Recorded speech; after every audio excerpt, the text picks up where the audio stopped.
Hello, and welcome to Crime in Court. This is, as the thumbnail says, episode 17, the Commonwealth replies to the defendant's motion to dismiss. And this we're going to read through. This is more of the district attorney's lies for his case against Karen Reed and Turtle Boy. So let's just see what they have to say. This is in response to the defendant's motion to dismiss the indictments against Karen Reed. So we're not going to skip through some of this, but let's see. So now comes the Commonwealth in the above captioned manner and submits the following memorandum in opposition to the defendant's motion to dismiss based on unsubstantiated claims that the presentation of evidence to the grand jury was unfair and misleading in violation of Commonwealth versus Odell. So that's the case law that the defendant stated. So statement of the case.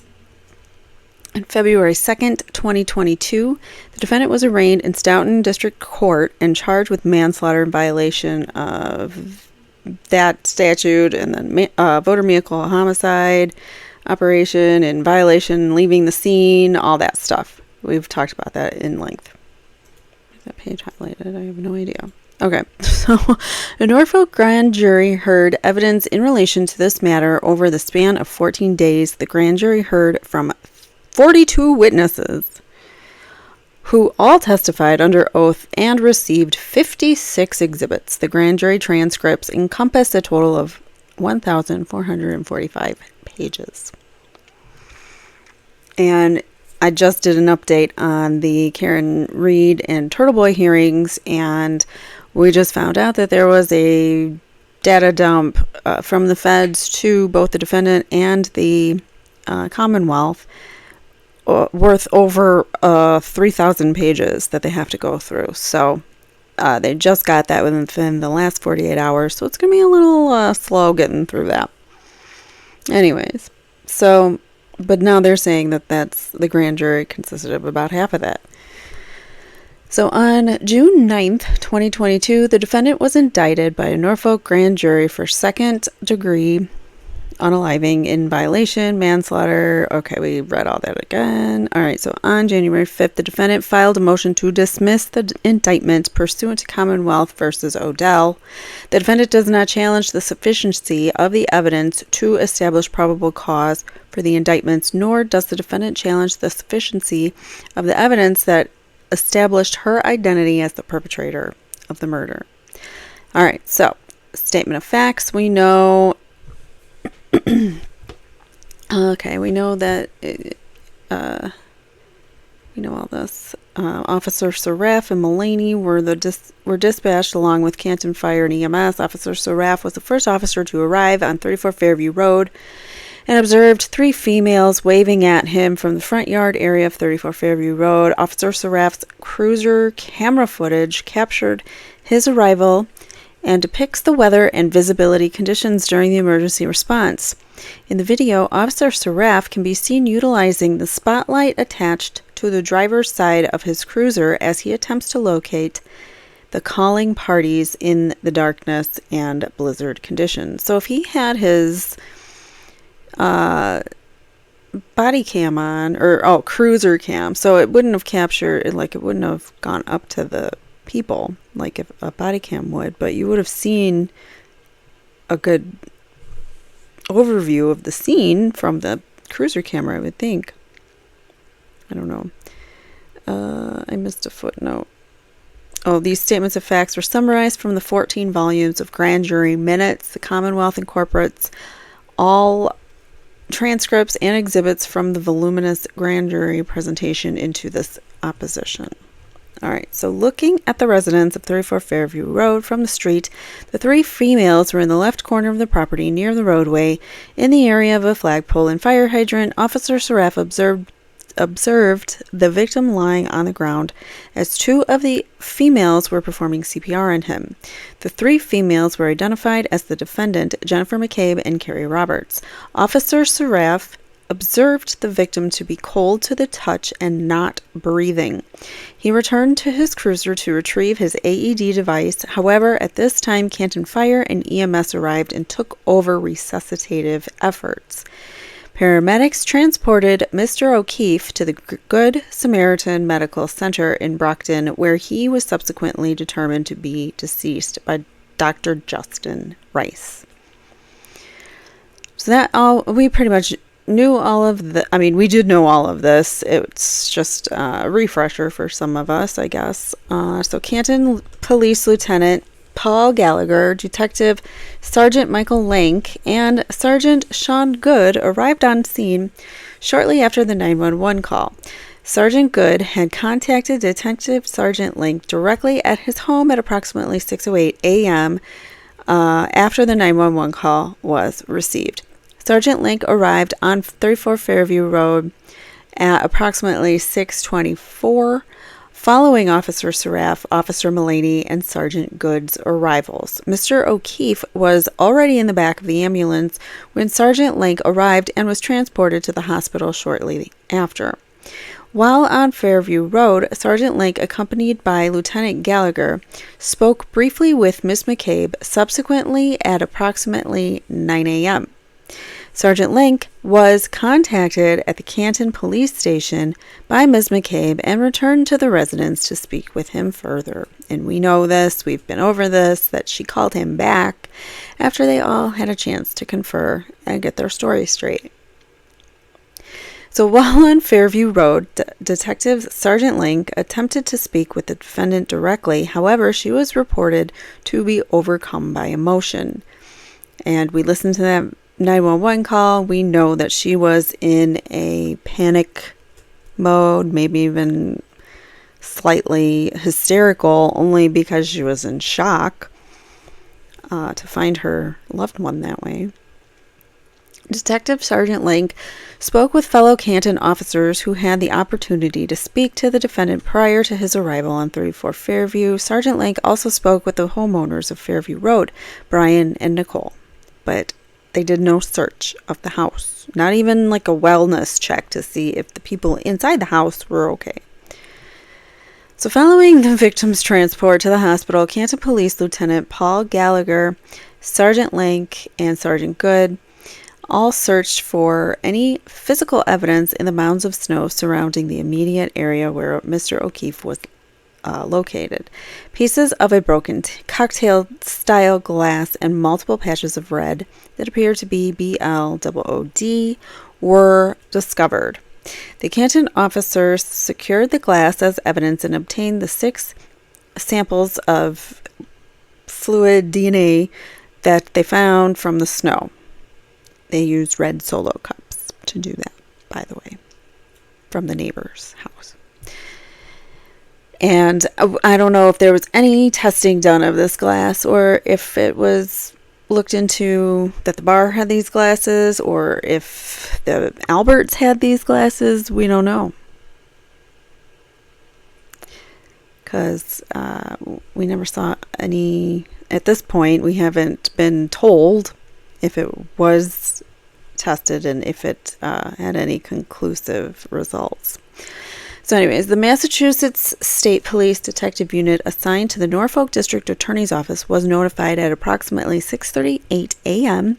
and members of the Massachusetts State Police responded directly to the Canton Police Department. Here's a footnote. The Norfolk District Attorney's Office, by statute, is in charge of all investigations of homicide conducted in Norfolk County. Not just homicide, but any investigations into when people are found no longer to be alive. I just don't want to say the word because of YouTube. All right, so Trooper Michael Proctor and Sergeant Yuri Buchanan were among the troopers who responded and began interviewing witnesses. After leaving the Canton Police Department, they first spoke with Ms. McCabe at her home. Ms. McCabe indicated that she and some friends were at the Waterfall Bar and Grill, and during that evening of the 28th, she arrived with her husband Matt at approximately 9 p.m. At approximately 11 p.m., Mr. O'Keefe and the defendant arrived at the waterfall together. Ms. McCabe stated that Mr. O'Keefe and the defendant have been in a dating relationship for approximately 2 years, and that the defendant stayed at Mr. O'Keefe's house most nights. I mean, we've read through all of this. I don't know if you guys really want me to read through it.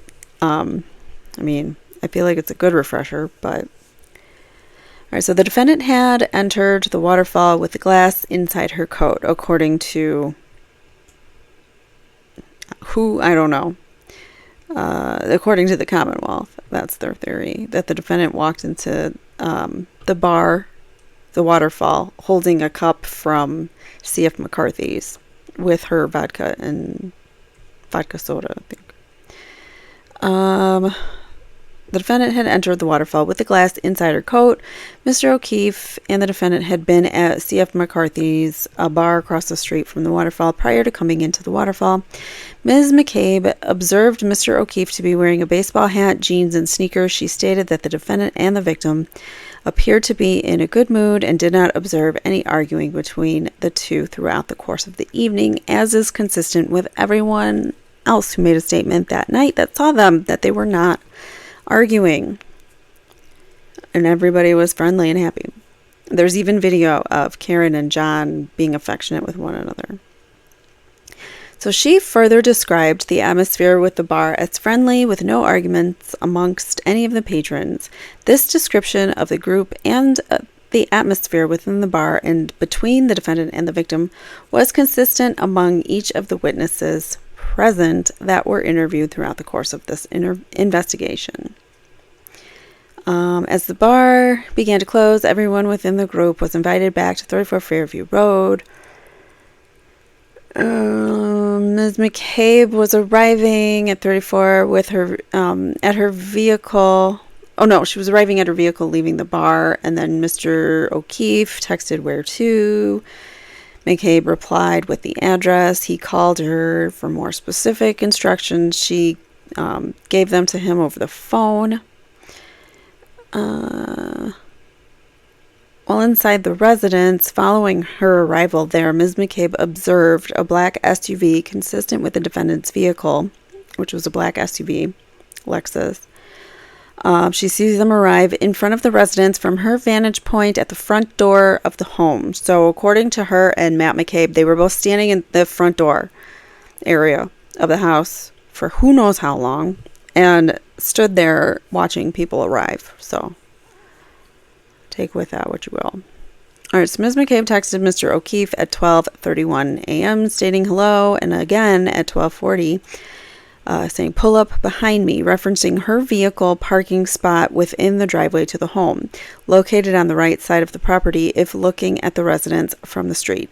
Ms. McCabe then observed the black SUV more from its initial place where it had stopped, or moved from its initial place where it had stopped on the street.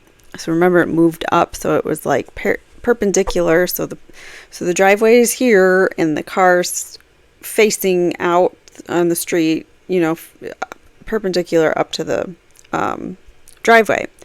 But then they move up, driveway's back here, they move up towards the flagpole and everything else, so that Ryan Nagel's car could come and pull up by the in the driveway to pick up his sister, who changed her mind and then changed her mind again about what she was doing that night. First she wanted a ride home, then she wanted to stay over, then she got a ride home from somebody else. So I don't know what happened. All right, so Jen McCabe keeps texting and asking where John is. Finally, at approximately 4:53, Ms. McCabe received a phone call from the victim's juvenile niece. So Karen went back to John's house to be with her because she didn't want the kids being home alone. So she stayed with the niece, and John never came home. So she was upset that John didn't come home, and that he was supposed to go inside and text her back or call her and let her know that it was okay for him to be there also. So she was mad at that too. So she was mad that he was not responding. So Ms. McCabe answered the call from the victim's niece, spoke to her briefly. The niece then handed the phone to the defendant, who sounded distraught over the phone and decided to drive herself over to Ms. McCabe's. The defendant told Miss McCabe that she last remembered seeing the victim at Waterfall Bar. That's according to Miss McCabe. Ms. McCabe informed the defendant that she observed the defendant and the victim leave the bar together. Ms. McCabe also later informed the defendant that she had the defendant's vehicle in front of the home, she had seen the defendant's vehicle in front of the Fairview home. Karen then informed Ms. McCabe that she and the victim had gotten into an argument the last time she had seen him. That's according to who? Ms. McCabe, probably. Ms. McCabe then placed several calls to people that had been at the waterfall or lived close by, including Julie Albert, looking to see if Mr. O'Keefe had gone to their house. Kind of moving along, the defendant arrived at Ms. McCabe's home around 5:30. Shortly after the defendant arrived at Ms. McCabe's house, Carrie Roberts joined them. They all got into one vehicle and started looking for him. While driving to Mr. O'Keefe's house, the defendant stated to Ms. McCabe, according to Ms. McCabe, mind you, "Could I have hit him? Did I hit him?" Ms. McCabe, and listen to this though too. I mean, they all got in one car together, so that could have been by design to make sure that they started implanting these ideas into Karen's head, like, you might have hit him. You were really drunk. What if they were saying things like this to her, and finally, like, maybe she was just like, what? Maybe, could I have hit him?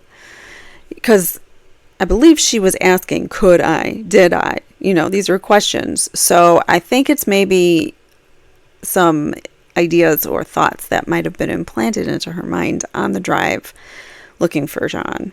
Because remember, like, it made no sense for her to go to Carrie's house, for her to go meet at Jen McCabe's house, for Jen McCabe to drive back to John's, so that then Carrie could meet there and then go. Like, it was an odd way. I feel like they were also delaying, like, stalling time, so that by the time that they arrived,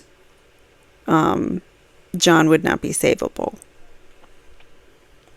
and no one would be incriminated, because the perpetrator would be long gone. So anyways, once they arrived at the victim's home, the defendant had Ms. McCabe look at the cracked tail light, which Ms. McCabe described as the passenger side right rear tail light as cracked and missing pieces. So we're at cracked and missing pieces, and then we go from that to shattered and whatever, broken and shattered, like Trooper Proctor said it was. All right, so they all go driving around.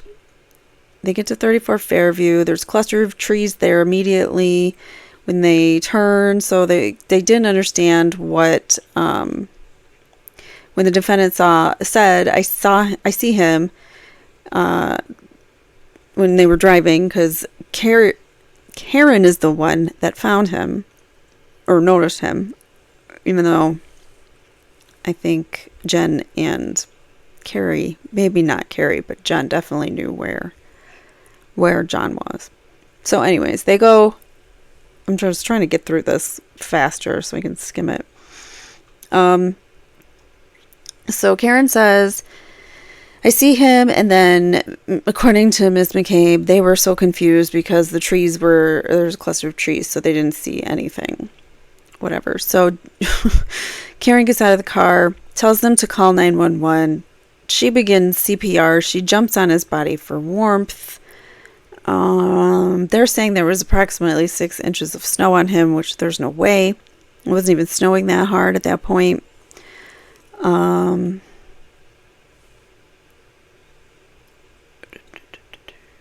Anyways, so the defendant then yelled, according to Ms. McCabe, twice to Google, how long do you have to be left outside to die from hypothermia or something to that effect.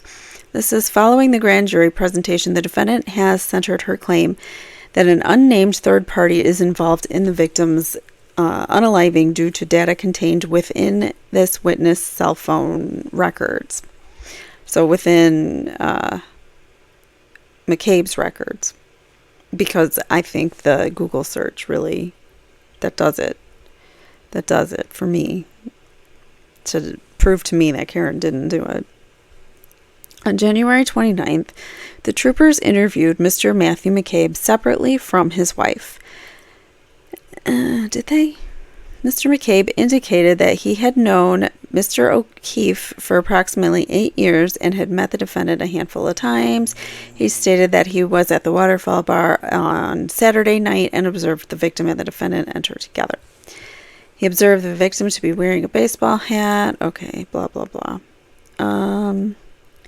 While at Fairview Residence, he observed a large dark SUV pull up in front of the house in the street. He had been looking out the open front door. Why is the door open through a glass storm door in the middle of winter? This is January 29th. That makes no sense. He described the SUV's positioning as initially parked in front of the house and then she moved. Okay, we know that. Troopers also interviewed the homeowners of 34 Fairview Road, Brian and Nicole.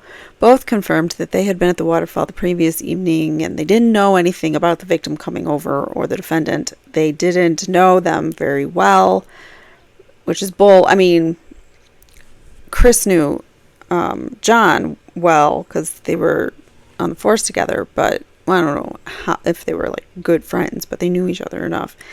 And then Karen was more like an outsider. She really she wasn't part of that group, and I don't feel like they accepted her, which is part of the issue at hand with the whole, they're trying to frame her. I don't know. Frame her for unaliving her boyfriend. All right, so let's keep going. There's several people from the group that had been invited back to the home following the bar, and several arrived staying for approximately 1 hour only. This after party was 1 hour at max. So, or that's what they're saying. So why would you leave after an hour and a half of your party, unless something happened that cut your party short? So both indicated in their sworn testimony before the grand jury that their nephew Colin Albert, while present at the home upon their arrival, had left their home well before any of the guests arrived. So how is that possible? How is that possible? When everybody left the bar at the same time. Several other witnesses called before the grand jury similarly confirmed this. Neither were aware that the defendant and victim had planned on coming over, although they had no issue with it. That's what everybody says. Troopers also interviewed Mr. Ryan Nagel. Mr. Nagel's sister Julie had been at 34 Fairview that evening, visiting with the Albert's son. Mr. Nagel stated that he had been contacted by his sister asking for a ride. His friend drove. Mr. Nagel was in the front passenger seat, and his girlfriend was in the rear cab of his friend's Ford F-150 pickup truck. As the truck was driving down, it had to yield. It had to yield to Karen turning right, and it was turning left. So, So it yielded to Karen's car coming down. The SUV he saw making a right turn onto Fairview. He followed All right, so as I already explained, Karen moved up and then Mr. Nagel's friend could move closer to the driveway. As his sister returned to the house, Mr. Nagel observed the black SUV pull up an approximate 1 to 1.5 car lengths to the far edge of the property where the flagpole was. He stated that the SUV's driver did not appear to place the vehicle in park at any point. He observed it. So he saw all the rear brake lights illuminated through his observations, to include the third top tier light, and all the lights were fine. Mr. Nagel reported hearing no noises coming from the interior of the SUV, and he further indicated that he, at no time while in front of the home, witnessed anyone enter or exit from the vehicle, nor did he observe any footprints surrounding the vehicle in the then falling snow. All right, so Mr. Nagel indicated that his friend pulled away from the side of the road where they were leaving, and as they drove past the black SUV, he observed the interior light on within the vehicle and a Caucasian female operator seated inside the vehicle holding the steering wheel at 10 and 2, staring straight ahead of her. So we know that that is great evidence for Karen in that case. So here later in the day, troopers Dunn and DeSico interview Carrie Roberts, who stated to them that at approximately 5 a.m. she received a call from the defendant stating that John had not come home. It was snowing and that she was worried. The defendant further stated that John's unalive. She wondered if he was unalive. It's snowing. He got hit by a plow, she says. Ms. Roberts got dressed and left in her vehicle, met them at John's, and they started driving to 34 Fairview. They went, before they went to John's house, they did go inside for a while. They were checking on the niece, checking to see if John came back. While at the victim's home, Ms. Roberts stated that the defendant had told her and Ms. McCabe about a cracked rear passenger taillight. So there's the taillight again. They looked at it. Blah, blah, blah. As they arrived in the area of 34 Fairview, Ms. Roberts stated that the defendant screamed, "There he is, I see him." So this is... I'm not going to go through all of this. They noticed the injuries. Carrie Roberts describes John's injuries. In addition, Trooper Buchanan interviewed Nicholas and Karina Kolakathi? No idea. My tongue does not know how to say that word. I'm going to call them Mr. and Mrs. K. But you know, I'm going to skip over this anyways because we only talked about them briefly, if at all. They were with Karen and John at the bar and the rest of the party at the bar, but they didn't go back to 34 Fairview Road. So their statements really, I don't know. We did talk about them before because Miss K is the one that claims that Karen was pushing quite a bit for Chris Albert, the owner of D&E Pizza, to go and make them all pizza. But then later, Karen says she didn't want to go to the house because her stomach was upset. So I don't know. Here, everyone says no, she did not appear to be overly intoxicated. No one thought she was. On January 30th, Buchanan and Proctor interviewed Canton firefighter Katie McLaughlin. She was the one that arrived on scene, EMS, and she observed the victim to have a lot of trauma to his face, his eye area. She observed he was wearing jeans, socks, and one black Nike sneaker. The victim's shirts were cut by first responders, and his chest was exposed. So we know that. Let's see. Let's skip on down. Following their initial witness interviews on January 29th, troopers Buchanan and Proctor proceeded to Good Samaritan Hospital to view the victim. They observed 6 bloodied lacerations, and they call them lacerations, which is what they are. But the medical examiner calls them abrasions, but they're calling them lacerations here, varying in length, and they are likely dog bites. The cuts extended on his forearm to his bicep, which is exactly where a dog would bite, all in that arm area. But the victim's eyes were swollen shut and black and blue. Troopers observed a cut to the right eyelid, and he also had a gash on the back of his head. Medical records attested to by the attending physician and medical personnel indicate that the victim sustained a right superior orbital ridge region, approximately 7 millimeters laceration, and that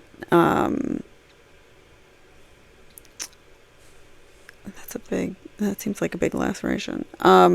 Surrounding soft tissue, swelling, contusion, breath sounds bilaterally, pulses, superficial abrasions, right forearm. The time of victim's death was noted at 7:50 a.m. So here it says that there were breath sounds bilaterally, pulses, but I wonder if that's from trying to do CPR and having him hooked up to machines.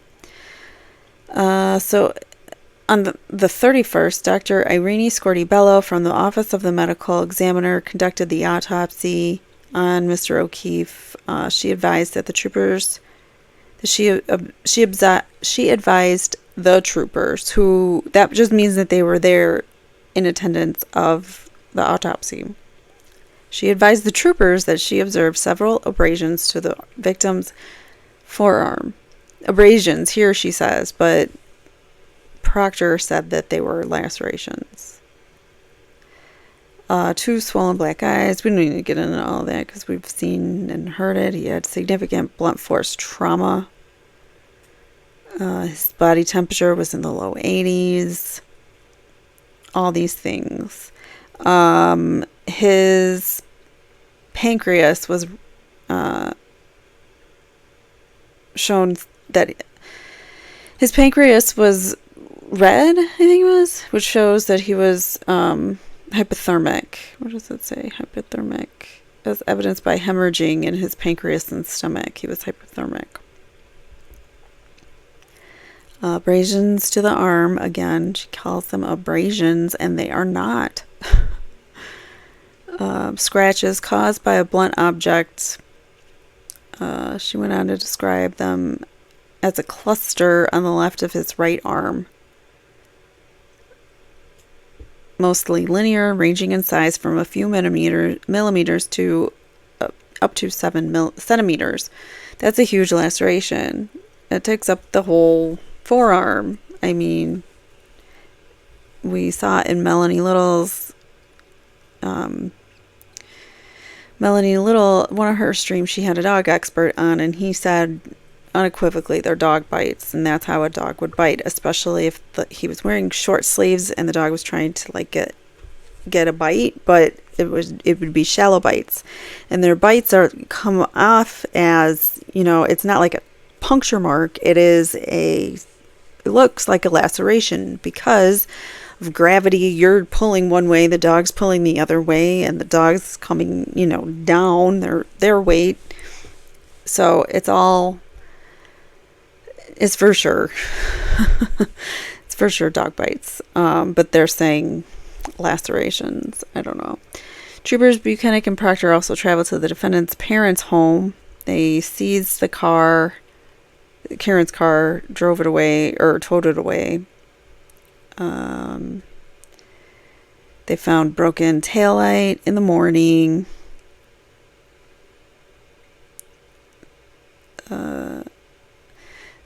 This is the defendant's statement. We've read through all of this. I'm sorry. I don't want to like keep going through stuff that we've gone through, but it's kind of good for people who maybe are coming in the case a little late.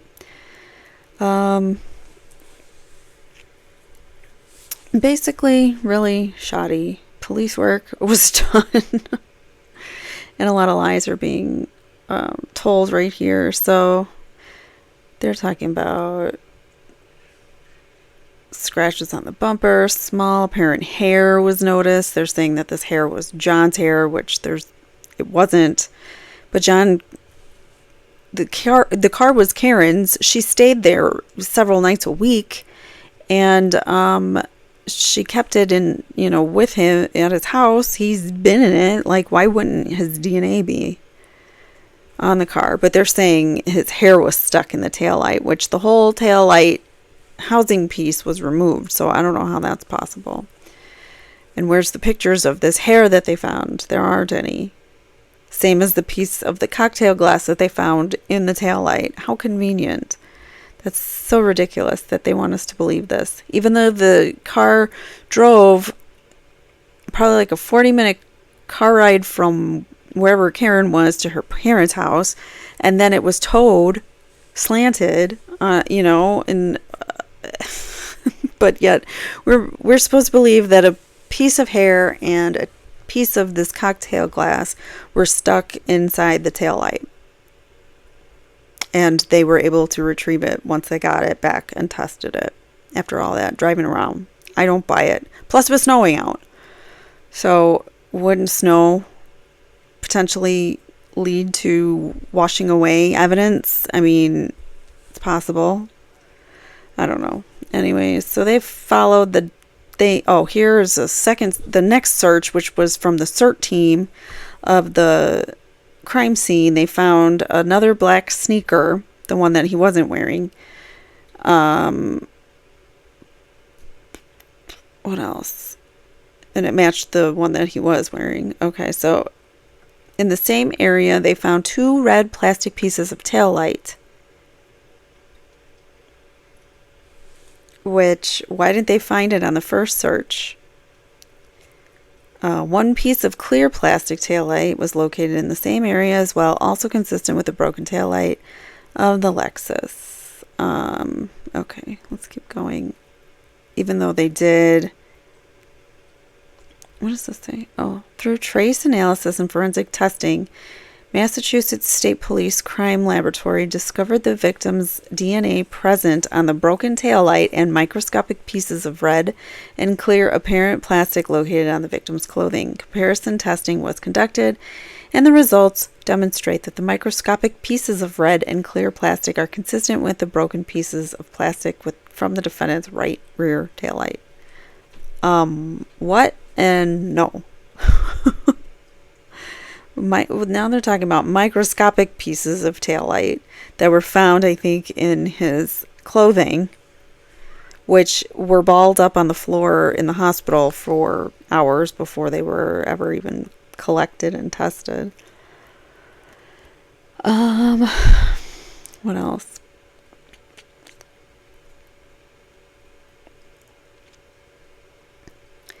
They sought out ring footage, I guess, to debunk the taillight when Karen hit when Karen hit John's Traverse and broke the taillight. The response from the Commonwealth is no fragments or pieces of a broken taillight were discovered in the victim's driveway. So therefore, she didn't do it then. Obviously. On February 1st, Troopers Buchanan and Keefe traveled to CF McCarthy's bar, spoke with the manager. They reviewed and secured footage from that establishment where they see them walk into the bar along with a friend, Michael Camerano. They describe what Karen's wearing. Okay, we've been through all of this. I just want to get to the main argument here, because a lot of this is what we've read through all of this in this Commonwealth statement of case, I think, which would have been my first episode on this, because they provided all of that, yeah. All right, so and here's the whole thing where they extrapolate that her breathalyzer would have been at this high at this time of night based on what they did in the hospital, which I disagree, and I don't know how valid it is, but whatever. Okay, so argument.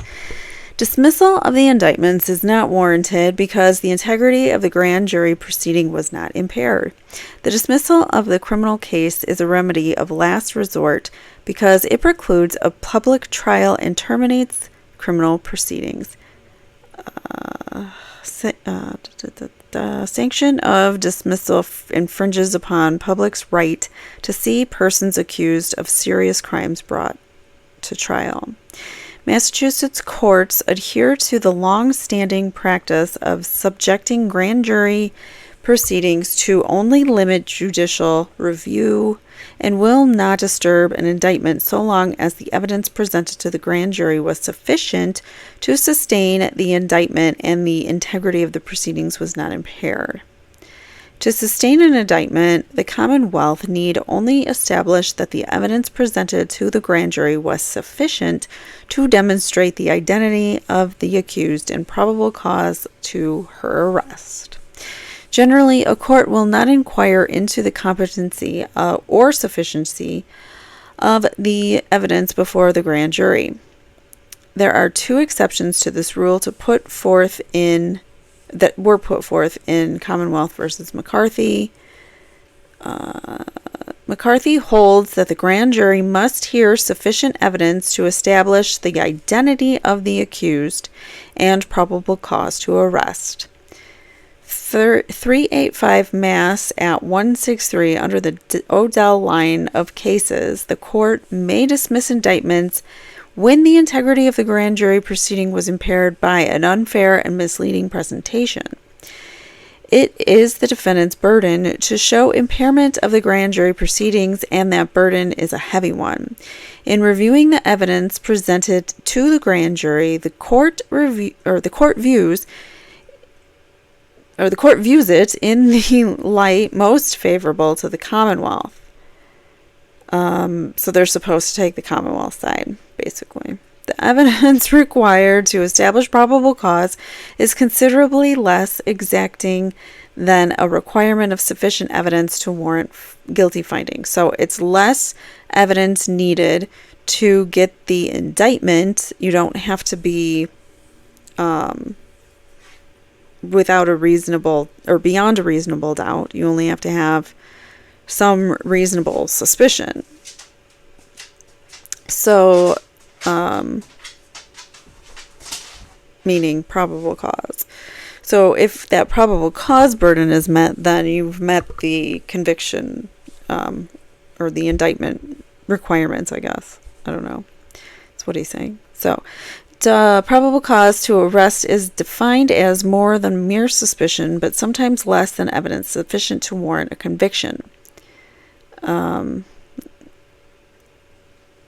Probable cause is more than a suspicion, but not a prima facie case of the commission of a crime, let alone a case beyond a reasonable doubt. Probable cause is justified with less than a smoking gun.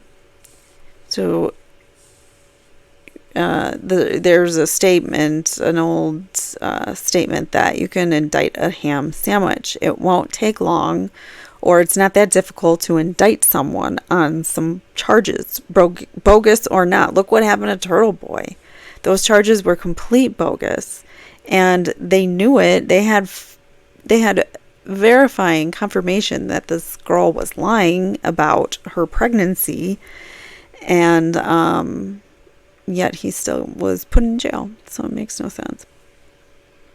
Anyways, probable cause deals with probabilities, the factual and practical considerations of everyday life on which reasonable persons act. Reasonable inferences, experience, and common sense are all appropriate considerations in determining probable cause. Probable cause may be established through circumstantial evidence, and the inferences drawn from the evidence need only be reasonable and possible, not necessary or inescapable. Further, an indictment may be based solely on hearsay evidence.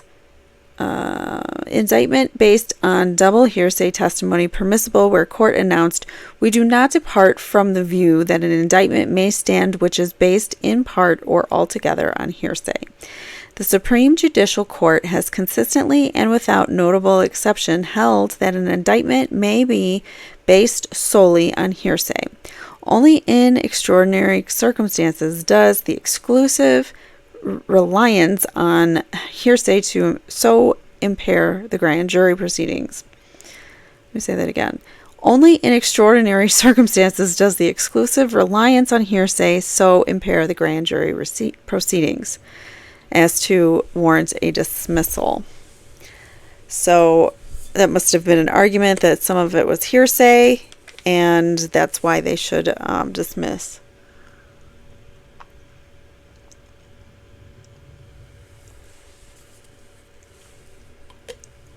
All right, continuing on. All right. So the role of the grand jury is vastly different from what the petit jury, from that of the petit jury. My tongue doesn't want to say the words. Because of the ability of an unprejudiced petit jury at trial, the safeguards deemed necessary to protect an accused before a petit jury are not implicated to the same degree in grand jury proceedings. That is, the dismissal of an indictment is not required as long as the evidence before the grand jury was sufficient to warrant a conclusion of probable cause and the integrity of the proceedings was unimpaired. So basically, because we got the grand jury to side with us and say that the defendant is guilty, that's enough. That's all we need. That's the only burden we need to meet. The grand jury is secret. Like, they do this all behind closed doors with no ability for the defendant to defend themselves. Their counsel's not even present. They don't even get to present evidence or any contradicting evidence against the state. So it is so slighted and wrong.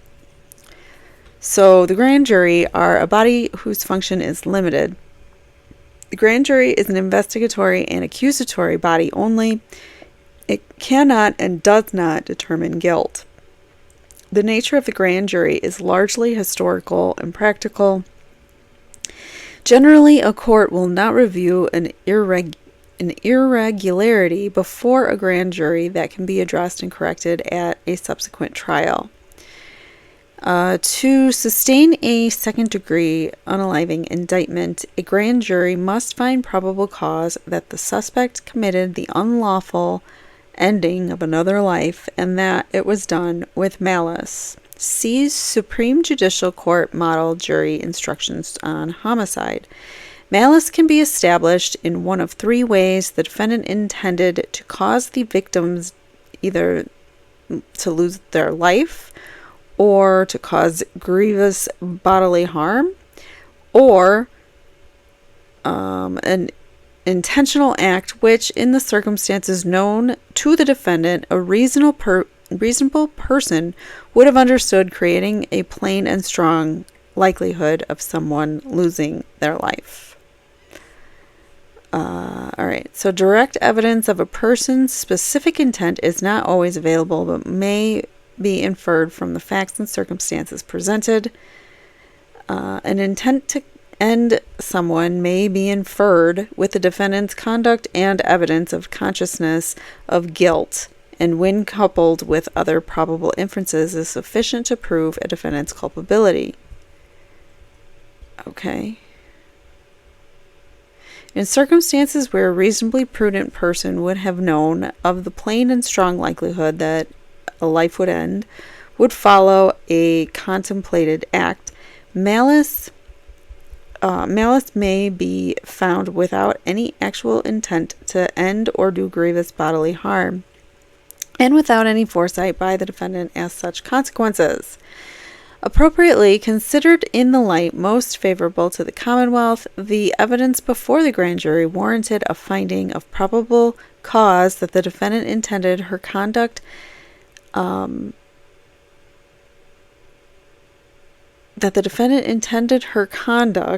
that resulted in the ending of Mr. O'Keefe to warrant this indictment.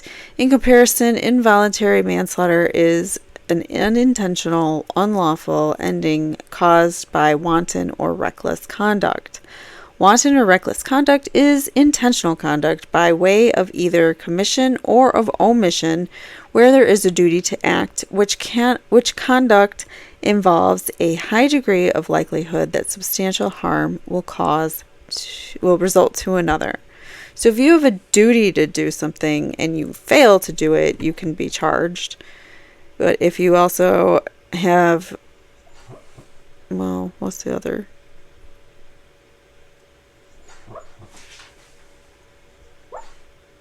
I don't know if you can hear that. My dog is having a nightmare. She's like screeching in her sleep. So wanton and reckless conduct must be intentional, either because they did it on, intentionally to cause this harm to someone else, or they did it by omission of doing something to, like if you have a duty, let's say you're a crossing guard and you have a duty to protect the kids and you failed to protect the kids and something happened, whatever, I don't know, while they were crossing the street, a kid got injured, and whatever, that crossing guard would and could likely be charged with manslaughter or whatever, whatever the case is, intentional injury, and possibly unaliving, whatever happens. So that person, by failing to do their job, can also lose. This can apply. So the degree of physical harm for involuntary manslaughter is thus a high degree of likelihood or substantial harm, whereas for third prong of malice must be a plain and strong likelihood of the ending of a life. The defendant's motion does not raise any McCarthy claims and thereby waives any suggestion that there was insufficient probable cause to identify her as the perpetrator of the crimes charged, nor was the evidence insufficient to warrant the indictments for second-degree unaliving and or manslaughter while operating under the influence. The defendant's motion challenges the evidence and resulting indictments only under Odell. Dismissal of an indictment based on impairment of the grand jury proceedings requires proof of three elements. 1. The Commonwealth knowingly or recklessly presented false or deceptive evidence to the grand jury, and I think they did. 2. The evidence was presented for the purpose of obtaining an indictment, yes. And 3. The evidence probably influenced the grand jury's decision to indict, yes. I would say yes, yes, and yes, because they gave inaccurate information to the grand jury in order to get an indictment, only because they wanted the focus off of the people who actually did it. Anyway, so the defendant fails to sustain her burden on any of the three elements. I disagree. All right, so relying on Commonwealth versus Odell, the defendant presents a slanted view of the evidence and conveniently omits the bulk of evidence considered by the grand jury. Specifically, the defendant avers that the Commonwealth knowingly and recklessly presented false and deceptive evidence to the grand jury and withheld known inculpatory information for the purpose of obtaining the indictment. So there you have it. I mean, the defendant is stating that the Commonwealth knowingly and recklessly presented false and deceptive evidence to the grand jury and withheld inculpatory information. Stuff that might inculpate some other people. In support of her claims, the defendant challenges the testimony of Canton Police Sergeant Lank and his testimony attributing statements to the defendant that were made in the aftermath of Mr. O'Keefe's body being discovered, a purported deception of Sergeant Lank's relationship with the Albert family. Trooper Proctor's purported false and deceptive statements throughout his testimony, the Commonwealth's failure to elicit a purported inconsistent statement of Christopher Albert, and the Commonwealth's failure to impeach Julie Albert's testimony. So there's a lot of reasons why they wanted to dismiss the case. To sustain a claim that the integrity of the grand jury proceeding has been impaired, not only must the evidence have been given the knowledge that it was false or deceptive, but the false or deceptive evidence must probably have been significant in the view of the grand jury and must have been presented with the intention of obtaining an indictment. Further, it is not enough for dismissal of an indictment that false or deceptive evidence was presented to the grand jury. Well, what the hell? I mean, it should be. Two further elements normally must be shown. First, a showing that false or deceptive evidence, and secondly, that the presentation of the false or deceptive evidence probably influenced the grand jury's determination to hand up an indictment. Even if omitted evidence is considered exculpatory, the court explicitly stated in Odell, we do not announce a rule that would require prosecutors in all instances to bring exculpatory evidence to the attention of grand juries. What? You have to bring exculpatory evidence to the grand juries in all instances. Get out of here. Prosecutors are not required in every instance to reveal all exculpatory evidence to the grand jury. A prosecutor is not required to present all possibly exculpatory evidence. Rather, for the integrity of the grand jury proceedings to be impaired and dismissal warranted, the omitted exculpatory evidence would likely have affected the grand jury decision to indict. So they're saying you have to, one, show that we gave false information, and two, show that that false information is likely what affected the grand jury's decision. So that's a hard burden to reach, but that's what they're saying is the burden that they need to meet, and I don't know if that's the case, but that's what the Commonwealth is saying.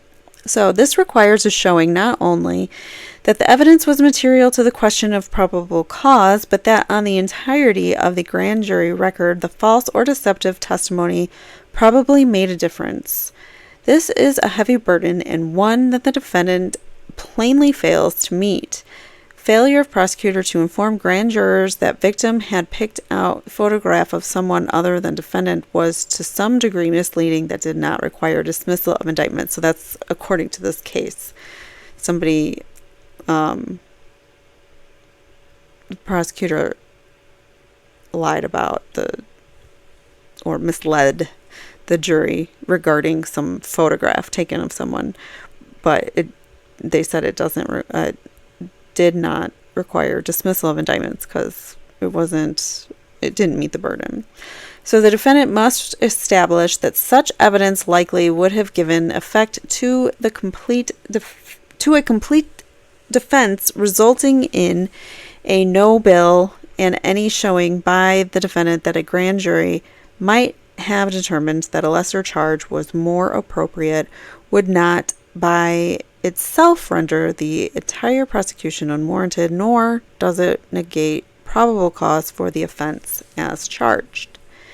The defendant has failed to make any showings that the Commonwealth engaged in malfeasance, I love that word, malfeasance, or knowingly presented any false testimony to the grand jury. Inaccurate testimony given in good faith does not by itself require dismissal, and any inconsistent witness testimonies go to the weight of the evidence and not its admissibility. An officer's mere repeating of what another experienced officer had told him was in good faith.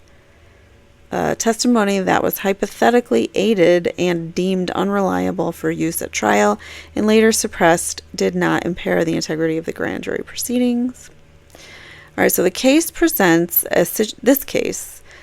presents a situation completely in opposite to that in Odell. Here, the statement attributed to the defendant by Sergeant Link was duplicative of other evidence from a multitude of witnesses who did speak directly to defendant and testified to those conversations and the numerous statements and inconsistencies made by the defendant.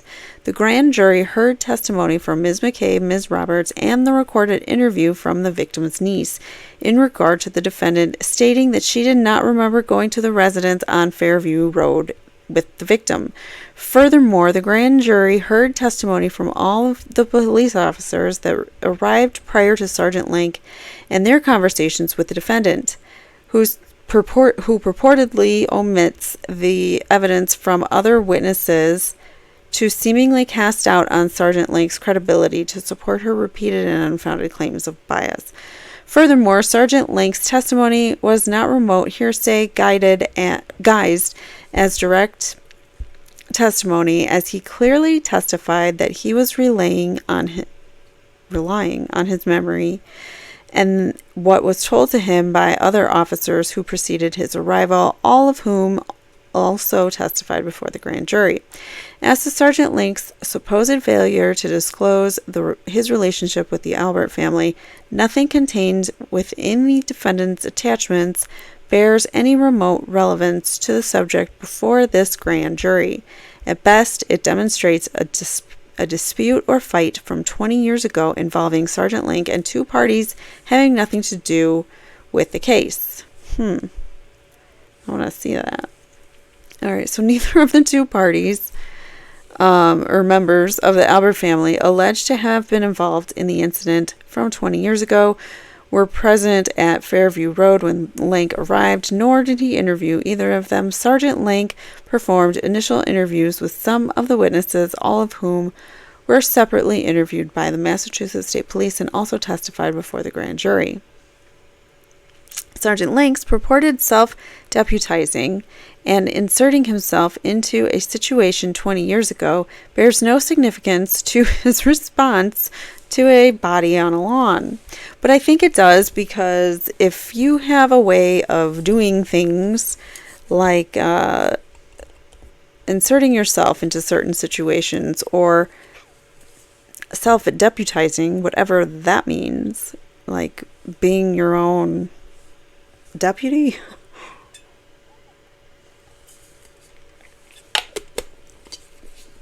like taking charge, taking it upon himself to take charge, I guess, and maybe not necessarily going by the rules. So despite the defendant's best attempt to construct a connection between this prior incident and this case, none exists, and the facts are entirely inopposite.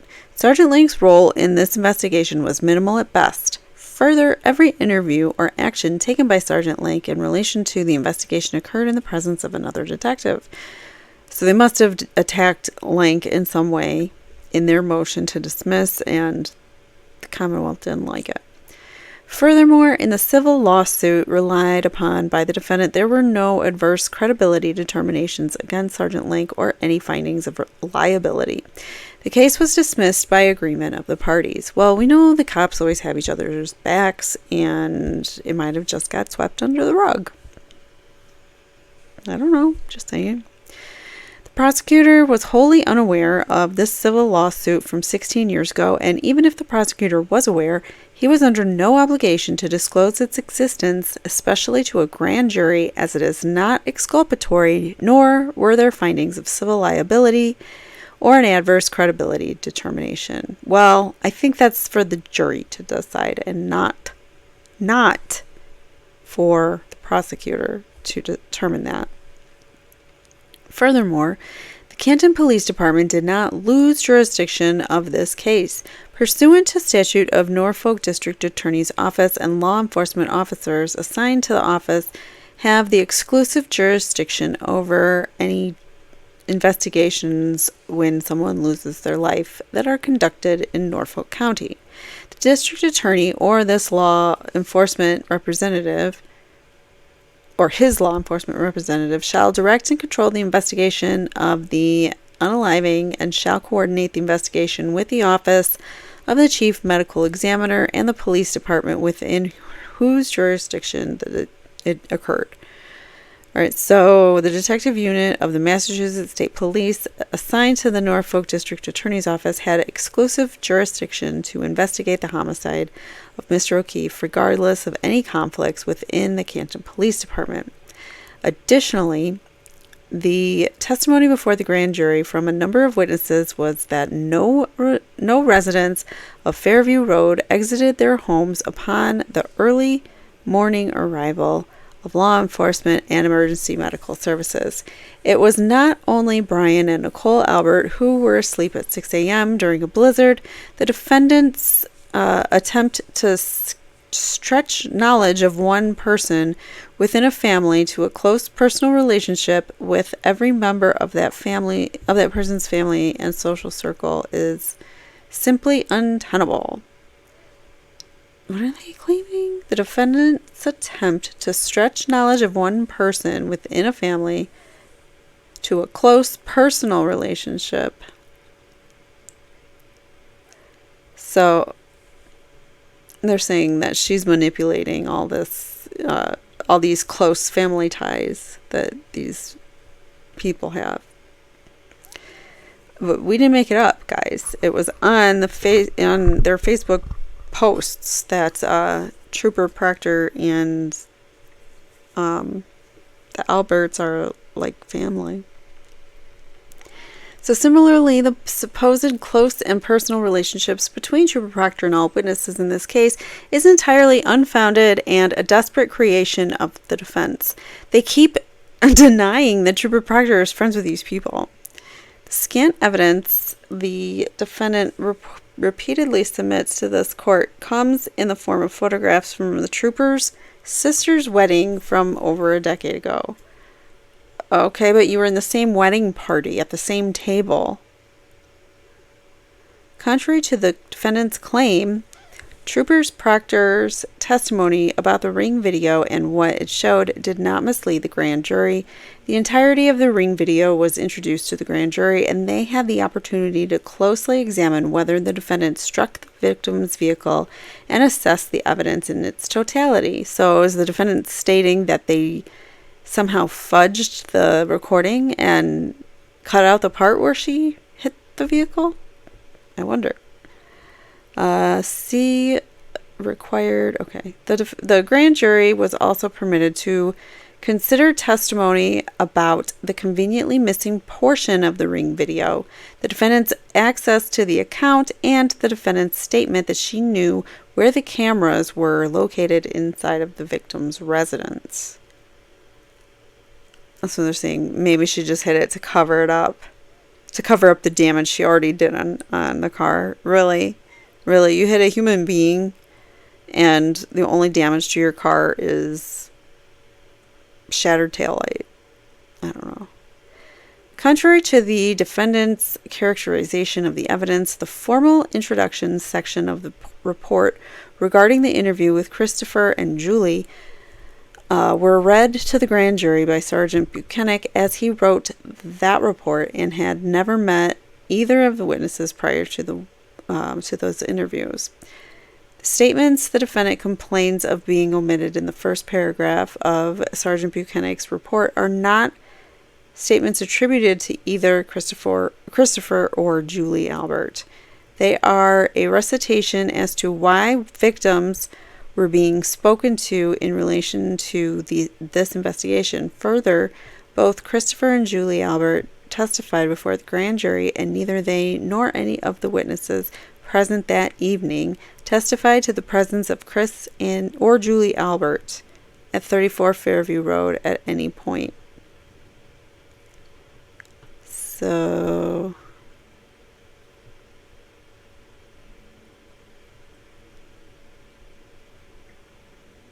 they were not there.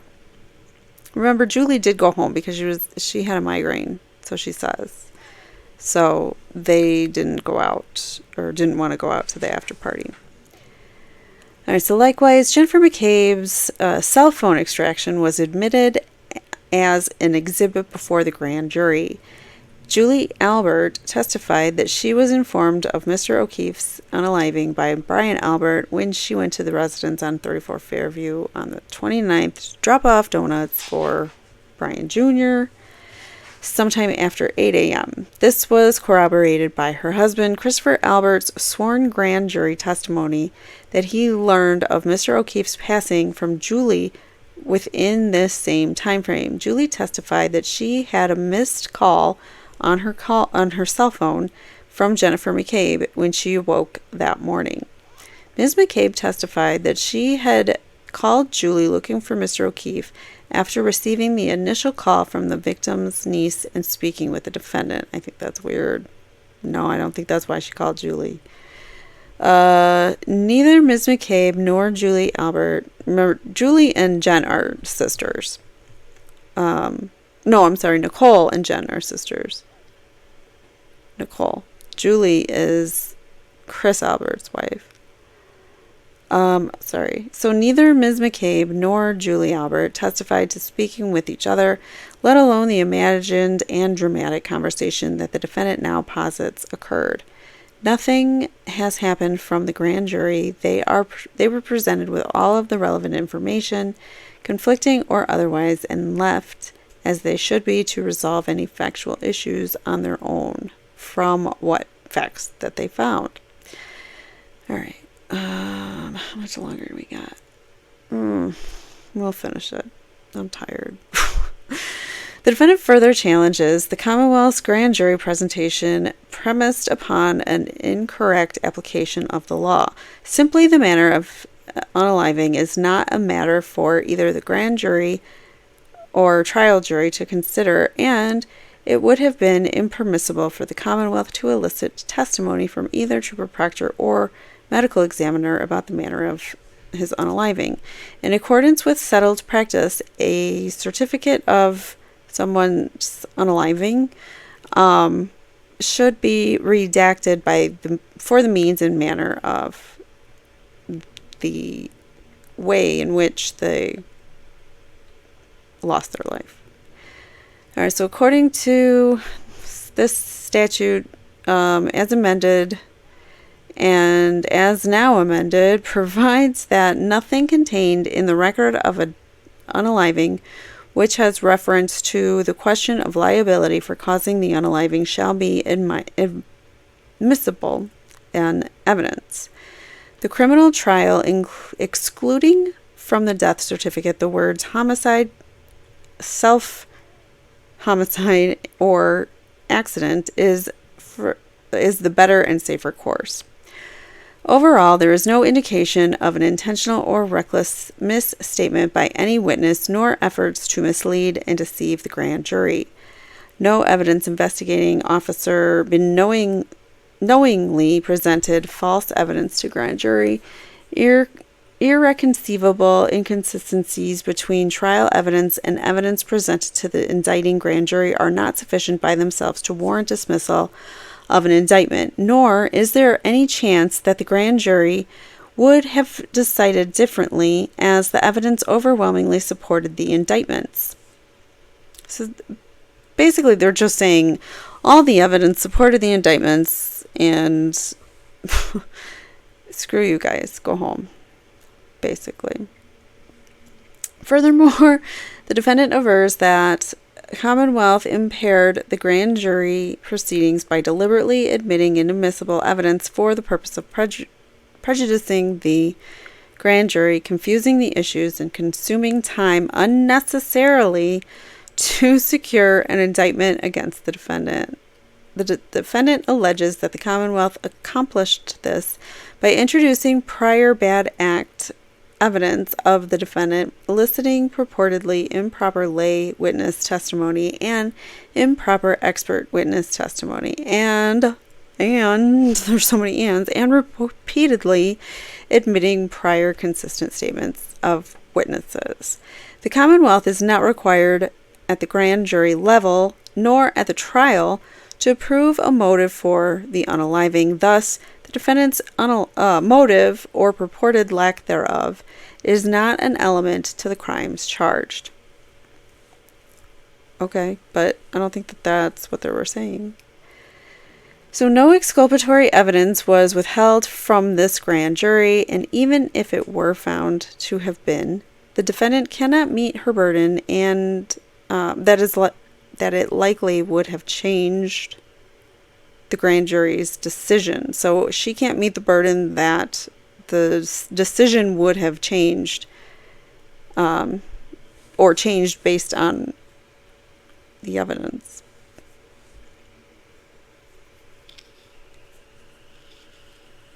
At least the evidence that was presented at the grand jury. All right, so skip down here. The defendant complains that the Commonwealth attempted to besmirch the defendant in some manner and fabricate problems within her relationship with the victim as a motive for unaliving by introducing testimony about an incident 4 weeks prior in Aruba. So I guess they had a fight in Aruba. Yet the defendant avoids mention or challenge to the venomous voicemails that she left on the victim's cell phone, as well as the evidence of other issues in their relationship, including the defendant's recent romantic entanglement with Mr. Higgins in the weeks prior to Mr. O'Keefe's death. This is their newest and latest lie from the Commonwealth, trying to state that Karen was having some kind of romantic tryst with Brian Higgins at the party. And he's noticed he's the only single person at the party, so they had to put it on him. Well, I don't know if he's married or not, but he didn't have a spouse with him. There wasn't a Mrs. Higgins that I know of during that night, so they got to pin it on somebody. So I guess it's Mr. Higgins. They have to have somebody that would be doing nefarious things with Karen to make her look bad. So the testimony offered to the grand jury detailed an incident 4 weeks prior to the victim's unaliving where the defendant became enraged at the victim for speaking to a female friend who was on their group vacation in Aruba. This incident was observed by numerous individuals and discussed among friends and family. A grand jury had broad investigative powers to determine whether a crime had been committed and who had committed it. The jurors may act on tips, rumors, evidence offered by the prosecutor, or their own personal knowledge. But evidence offered by the prosecutor shouldn't be slanted. That's the problem. It shouldn't be completely slanted, and the defense should be able to defend themselves. Whoops. So this evidence, as well as testimony from the victim's niece and nephew, demonstrated the hostile relationship between the defendant and victim that existed at the time of his unaliving. And remember that there's been a lot of time, there was a lot of time between the time that the niece and nephew, John's niece and nephew, were interviewed versus when it happened. So there was a lot of time in between, and they could have been influenced easily by the McCabe's and the Alberts, the Alberts and the McCabe, and yes, the Alberts and the McCabe's, the McAlberts, as Turtle Boy calls them to save time. It's easier. All right, so while the incident in Aruba occurred 4 weeks prior, the grand jury was also permitted to consider testimony that days prior to the victim's unaliving, the victim expressed a desire to terminate the relationship and the defendant refused to leave the victim's home. And that's coming from one of the kids. Again, they were interviewed like over a month later, I think it was. I can't remember now for sure, but it was a while later after John had lost his life. So further, in the context of the evidence as a whole, the incident in Aruba seems to be a turning point in the relationship, as the defendant told Mr. Higgins shortly thereafter that her relationship with the defendant was a very fucked up situation, and details that she observed the victim all over a friend's sister in the lobby of our hotel and accused the victim of having hooked up with another girl while in Aruba. In the voicemails left on the victim's phone, the defendant also screams at the victim for apparently fucking another girl. Further, the defendant tells Mr. Higgins that while in Aruba, the victim got very intoxicated and sloppy on New Year's Eve, which really affected her. Okay, but none of those things would equate to unaliving someone. I mean, you can be mad about all of that. You have a right to be mad about all of that if that's true. Or if he's acting very flirtatious with other women, you do have a right to be mad about that. So, I don't know. Sorry, let me sit up a little bit. My hips are really hurting. I'm so tired. I'm going to finish this up, but it is a very long document. Whoops. No, I don't want to generate some AI. All right, so further evidence presented to the grand jury also demonstrated strains in the relationship due to the victim's frustrations with the thankless role of providing assistance to the victim's niece and nephew, and admits the issues with the kids bother me more than the victim actually cheating. They're constant, and it feels like a loss, or feels like a loss. What? Lose situation. Lose situation, I think, is what they meant. I don't know. Evidence of a defendant's prior bad acts is inadmissible for the purposes of showing the defendant's bad character or propensity to commit the crimes charged. Such evidence, however, may be admissible if it is relevant for other purposes.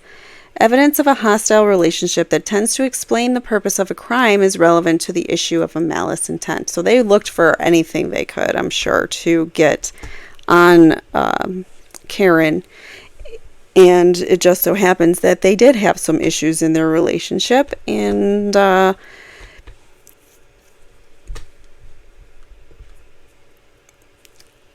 don't know.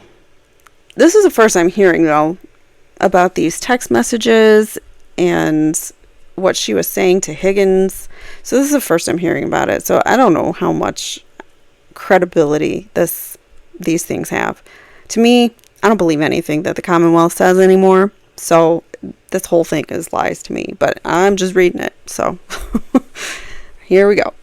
The court has recognized a range of permissible relevant purposes, including to show a common scheme or course of conduct, a pattern of operation, absence or accident or mistake, intent or motive. At the grand jury, the rules of evidence are less stringent than at trial, where at trial the decision regarding the admission of this evidence is left to the discretion of the trial judge. In a domestic or DV homicide, evidence such as prior disputes are relevant to show the volatile nature of the relationship between the defendant and the victim in the weeks and months preceding the unaliving, and to explain the defendant's intent and state of mind. And that's all fine and good, but it doesn't necessarily mean that they fight all the time. Like, they may have had a fight or two here and there about these things, but that doesn't mean that they're fighting all the time. So you're just looking for, oh, they had one fight about this and we're going to use it against her. So, I mean, couples fight. Things happen in relationships. It's not your business, but the government wants it to be their business.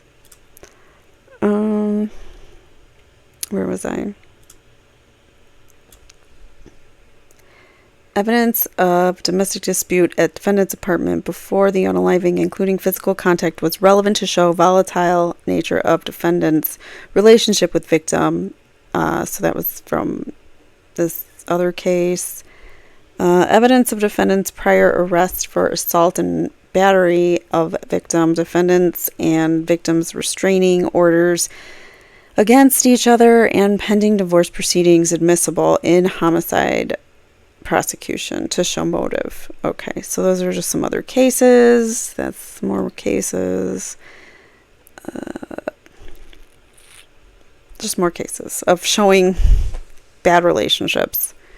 Okay, so following the public incident in Aruba, there was evidence from the defendant's own statements to Mr. Higgins and observations of others, including the victim's niece and nephew, that there was a continuing animosity between the defendant and the victim in the weeks and days prior to the victim's unaliving, including evidence of the defendant's vitriol hatred for the victim as captured in a voice recording. Her vitriol hatred, come on. Admissions to numerous witnesses. Okay, the defendant's admissions to numerous witnesses at different times that the last thing she recalls was getting into an argument with the victim. So she said she hated him in a voicemail or something. Like, she was angry because he was pulling some stupid guy crap, going out drinking with his buddies and not calling her, not letting her know where he was, not, and not coming home at a decent time. So, yeah, this had become a pattern, and she got annoyed with him for things like that. And it's understandable, and I don't know. So, I'm lucky because my man does not do that. He rarely goes out.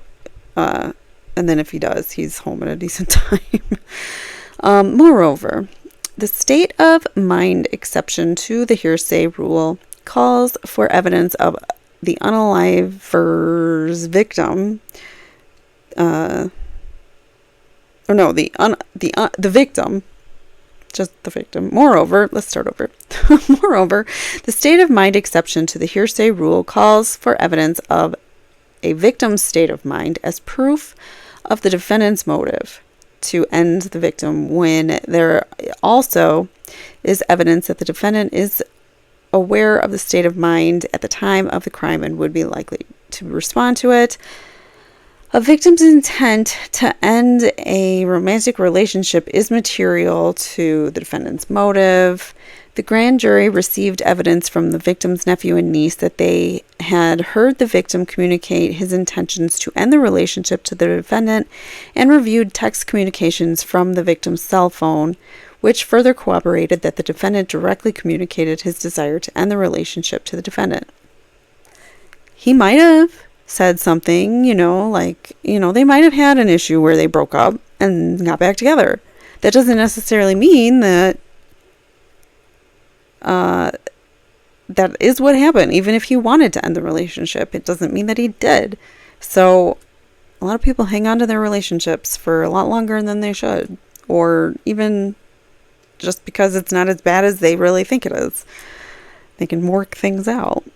All right, so the defendant's attempt to equate the evidence here with that in the Commonwealth versus Brown is entirely misguided. The court in Brown found the voluminous records from the Department of Corrections were introduced to the grand jury and contained disciplinary reports citing each co-defendant for numerous allegations of disruptive behavior, including violent assaults on other inmates, manufacture of weapons, and threats against staff members while incarcerated.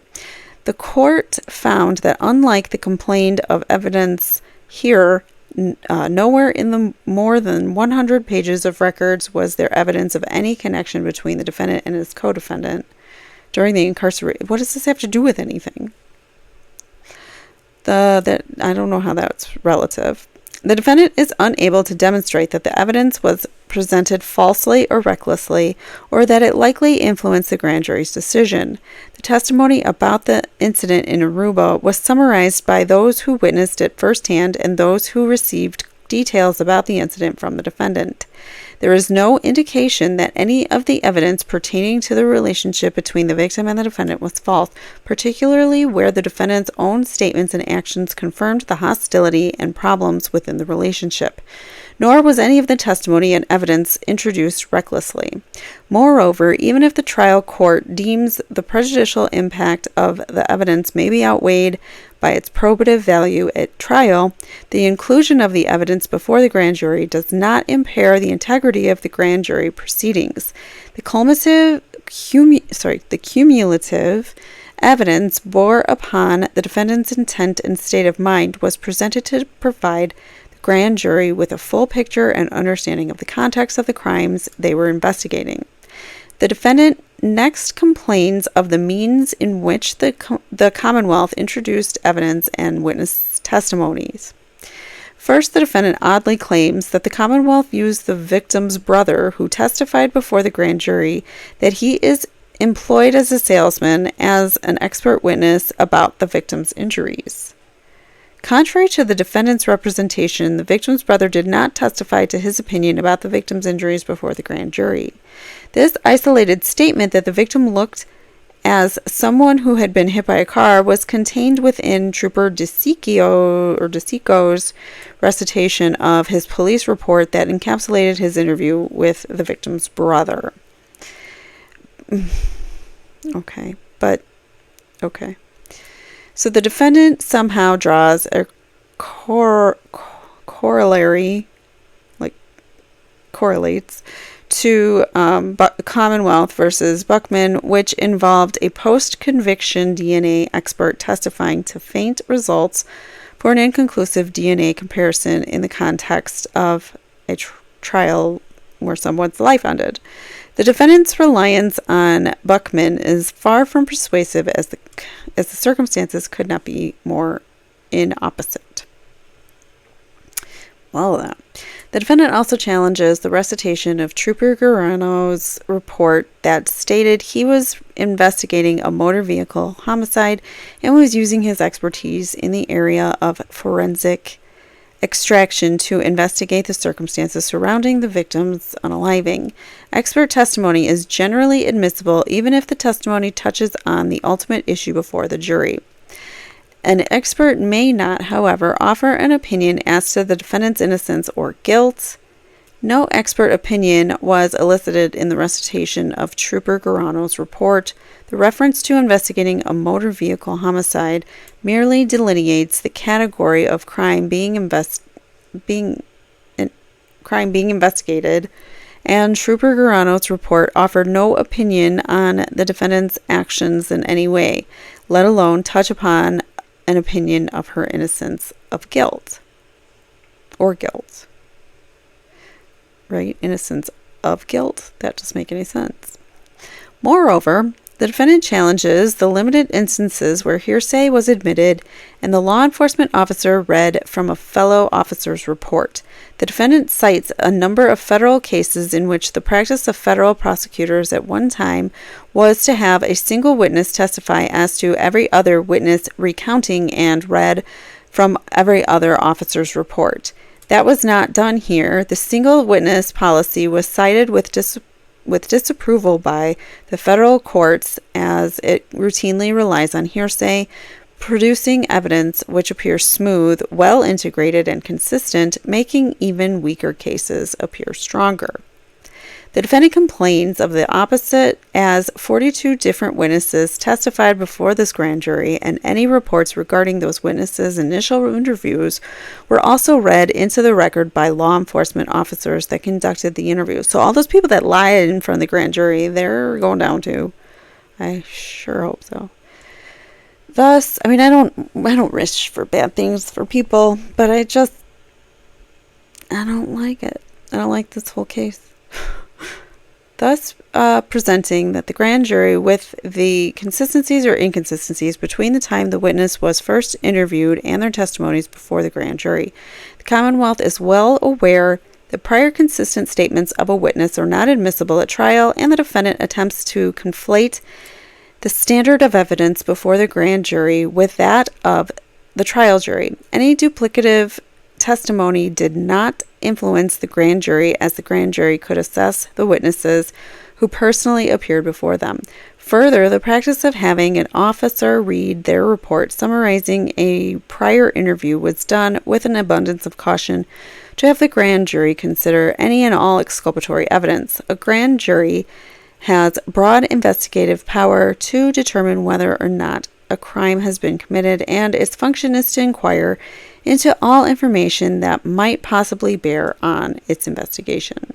Lastly, if this court was to find that any of the variety of claims the defendants complained of were improper, any errors were harmless because the evidence to indict the defendant was overwhelming and reliable. So they're saying all the evidence to indict the defendant was overwhelming and reliable. Everything we submitted was true, factual. We didn't fudge anything. We didn't cover up a crime or anything like that. We don't have our buddies on the force covering our back when one of our other buddies ends the life of another fellow officer and leaves him on the lawn to succumb to their injuries. Further, the defendant is unable to show, in the context of the totality of the evidence, that any of her claims improperly swayed the decision to indict or properly made a difference in the grand jury's decision to indict. I'm